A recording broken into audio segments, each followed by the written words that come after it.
Why are we insecure? Why do we doubt ourselves and that inner sense of knowing? In this video, I answer these two questions and explain how we can build confidence, security, and that connection to our inner sense of knowing and awareness of our passions and values. Hey everyone, welcome here. I'm Maika, a psychologist, and this is Becoming an Expert at Self-Leadership, a channel about self-empowerment and fulfilling your potential. And there's nothing much else that can stand more in the way of this than insecurities and self-doubt. And I'm not talking about a healthy dose of self-reflection. What I'm talking about is that debilitating self-doubt that puts our stomach into knots, makes us overthink everything, and then in the end still stands in the way of coming to a conclusion. The root of self-doubt, insecurities, and not being able to trust oneself lies in our first programming. When we grow up, we first learn everything about the world, other people, and ourselves.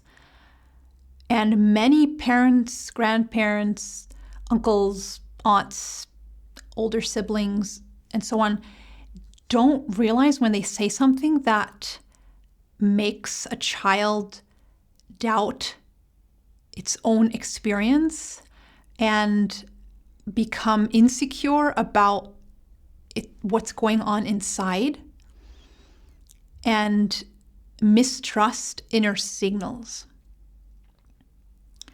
Often this is because insecurity is passed on from generation to generation unconsciously, and it can be up to us to be the first one to break that chain.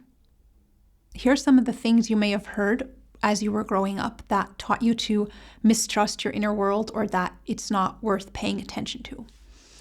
I'll give you something to cry about. Don't be silly. Stop embarrassing me. That hobby, interest, dream is such a waste of time. Our hobbies, interests, and dreams are such a strong expression of our inner world that when they are put down like this, it's crushing for a child. You're just like your uncle, meaning there's no reason to get to know yourself and your individuality. You're a copy of someone else. Everything about you is already known. You're too sensitive. Stop arguing, stop crying, and have fun. That is not what happened. You're so naive. You are and always will be dependent on my advice. That is nothing to be upset about. I had it so much worse. You're so uncool. That's absurd. When parents and other authority figures say these types of things, often they're just trying to quickly come up with a solution to a problem, and they don't realize that these messages teach a child to mistrust inner signals, and that to know something about themselves, they should look to the outside, that they can only feel confident about something when it's confirmed from the outside,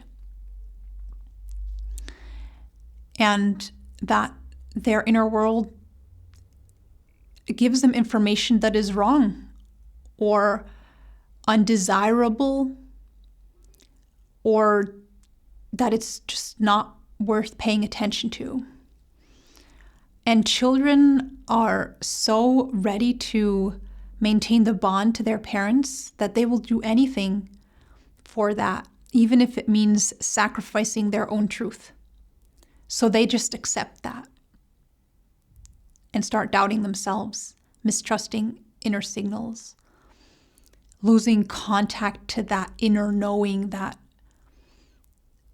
is just there if we know how to pay attention to it. Children are so ready to maintain the relationship to their parents, they don't even notice when this happens, this self-sacrifice. Emotionally immature parents may also be saying these things to be better able to control their child, so that the child doesn't question the family story this parent has written, that the parent is the most important person and that the child should be just paying all their attention to the parent. That inner knowing of the child would threaten the authority of that emotionally immature parent and the source of their self-esteem. In any case, this is why we are insecure, because we've been taught to be insecure unconsciously. This is why so many people struggle to find out what career path they want to choose, because they have lost that contact to the inner world that tells them what their passions are, what they're interested in, what they like, what they don't like. This is why we are so unsure about our talents, qualities, strengths, and values. This is why we hesitate to protect and defend ourselves when we should. This is what contributes to being less resilient and stable inside in the face of difficulties. This is also why we may not notice when someone isn't trustworthy. Instead of being in contact with our inner world and that tremendous source of knowing, we are disconnected from it. We criticize it, judge it. Perhaps we're even ashamed of it. Instead of being confident in who we are and what we like, we hide behind a facade. Instead of tapping into our creativity and problem-solving capacity, we second-guess our ideas. We're afraid to speak up and push what's really going on inside of us away because we don't give it any importance. How to reconnect with your inner world. To reconnect with your inner world, to be confident and secure about it, you need to pluck out all the judgment, mockery, ridicule, and shame, and other negative voices that you've internalized. You can do that by recognizing them for what they are, how they're debilitating, demoralizing, and just wrong. Because once you recognize them, you can stop feeding them and stop basing your decisions on them. Instead, you can feed the conviction that your inner world makes sense and is important. Like it's written here, my inner world is important, makes sense, is interesting and worthy of attention. I'm a loving person. I'm good enough. I have talents and passions. I just need to become aware of them. Of course, this doesn't mean that we know literally everything based on just our inner world and that we should stop looking for input from the outside and stop acquiring new knowledge. What this is about is how, in a very fundamental way, your inner world makes sense and has a purpose. Sometimes thoughts and emotions may come up from your past that don't serve you anymore. Even then, they have a story of origin and they had a purpose. And at some point they did make sense, which is now not given anymore, so you can let them pass by. And at other times, emotions and thoughts, inner signals are important signs to pay attention to. In any case, our emotions and inner happenings have a purpose and value.